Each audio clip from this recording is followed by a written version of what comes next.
Welcome to our next video in the series on condensed matter theory. In this video I want to talk about the densities of states, and we'll do this for the densities of states in the Sommerfeld model. But densities of states will play an important role also in other models. The densities of states, d of E, is a function of energy, and it tells you what the number of one particle states we have at that energy available per energy per volume. So it's the number of states per energy and per volume. When we know the densities of states, we can calculate the number of particles that we have, or better said, the particle density, as it is per volume. If we namely integrate the densities of states up to the Fermi energy, then we integrate over all occupied states, and therefore this is the electron density that we have in our system. So we now have an expression where we relate the Fermi energy to the number of electrons. And of course we can invert that if we want to calculate what the Fermi energy actually is, such that we know up to which Fermi energy we need to fill. And we can of course relate the Fermi energy to the Fermi wave vector, and then we know up to which wave vector we need to fill. And that is what you need if you want to define the ground state of our system. So let's see how we can calculate the densities of states within the Drude model. And we start by asking the question, what is the number of states that we have with a wave vector or a norm of wave vector that is smaller than the Fermi wave vector? For this, we can have a look at the number or the volume in wave vector space that we have inside the Fermi sphere. And the volume inside the Fermi sphere is just 4/3 pi k Fermi to the power 3. And we can also have a look what the volume is that each state takes. And the volume per state is 2 pi over L cubed. If we look at our system, kx, ky, kz, and let's have a look in the ky, kz plane, then we find allowed states that are spaced by a distance 2 pi over L.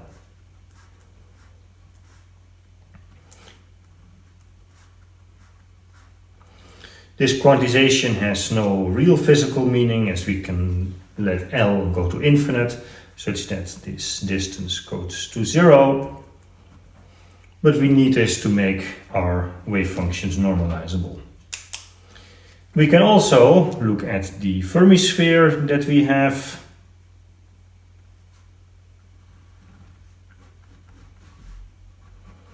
And the Fermi sphere, when we cut it in the ky, kz plane, gives you a line, and that line is given by the equation that the length of the wave vector is equal to kf. The states inside are occupied, the states outside are empty.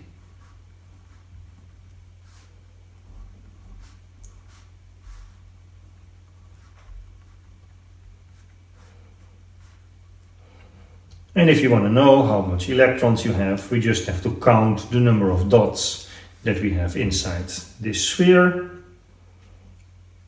And when you have a very large sphere, then it doesn't really matter that you have a discrete set.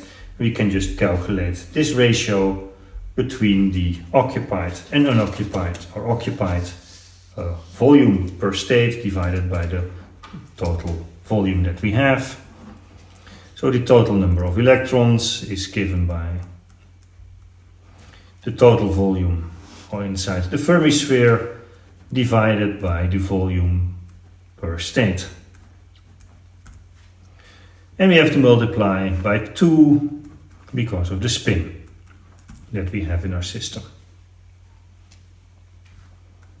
So we can fill in our equations. This is 2 for the spin, 4/3 pi kf cubed divided by 2 pi divided by L cubed.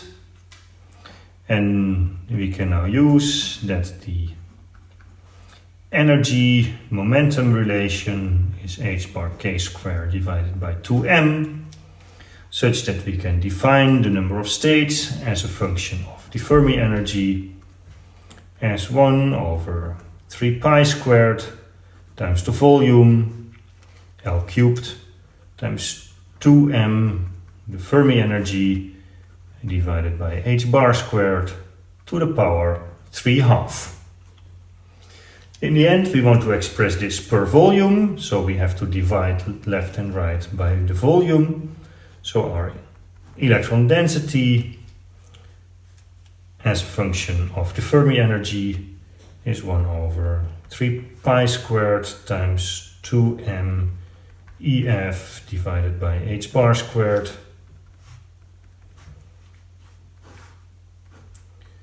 to the power 3/2.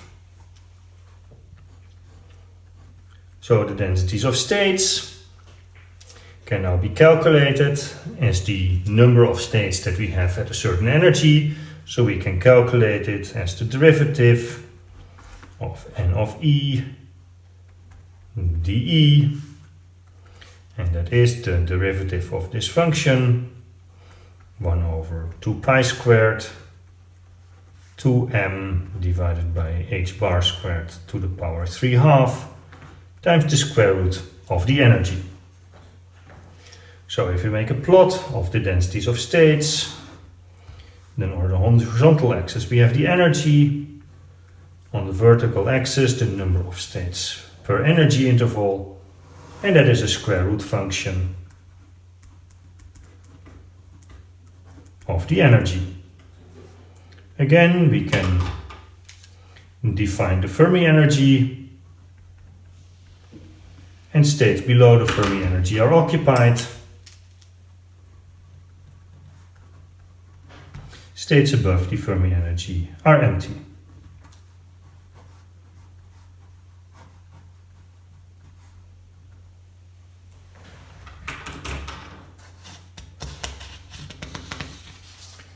Now we can also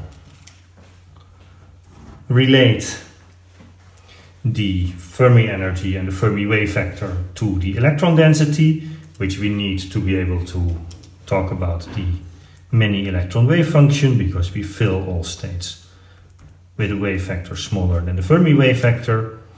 So we have to look at the integral up to the Fermi energy of your densities of states. And actually that's what we had here already before we took the derivative.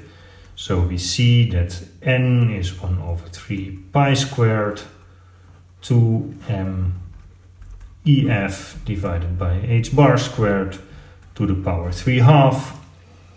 And solving this for the Fermi energy, we can express the Fermi energy in terms of the electron density as 3 pi squared n to the power 2/3 h bar squared over 2m, or the Fermi wave vector as 3 pi squared n to the power 1/3. So if you know your electron density, you know your wave vector up to which you have to fill, and with that you can write your many-body wave function.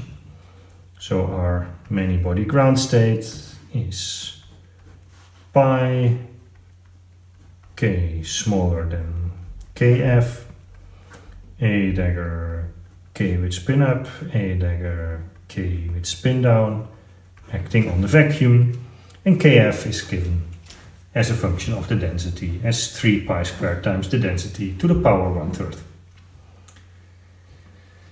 So with this we can now have a look at temperature and calculate properties of our system. And that is what we want to do in the next video. Thank you very much for your attention. Stay healthy.